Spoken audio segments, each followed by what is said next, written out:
Sinabi po ni Jesus sa Matthew chapter 6 verse 34 na don't be anxious for tomorrow will be anxious for itself. Let the day's own trouble be sufficient for the day. Hindi po sinasabi ni Jesus na pag malaki na yung faith mo, hindi ka na makakaranas ng anxiety. Jesus is actually acknowledging na as long as namumuhay tayo dito sa sin-sick world, meron pa talaga mga bagay na makapagbibigay sa atin ng anxiety. Now, if you are experiencing severe anxiety, kailangan niyo po ng tao mapagkakatiwalaan niyo or professional help para matulungan po kayo sa inyong anxiety.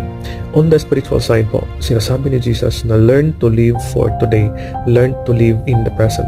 Kasi po, if puno tayo ng anxiety, we are either living sa kinabukasan or living in the past. Jesus is telling us, learn to live for today. You have to teach yourself to live in the present. Hindi na po natin hawak ang kahapon, hindi din po natin hawak ang kinabukasan. Binigyan po tayo ng opportunity today. Jesus is telling us, I am here for you today. Ano man yung kinakaharap mo, I am present with you.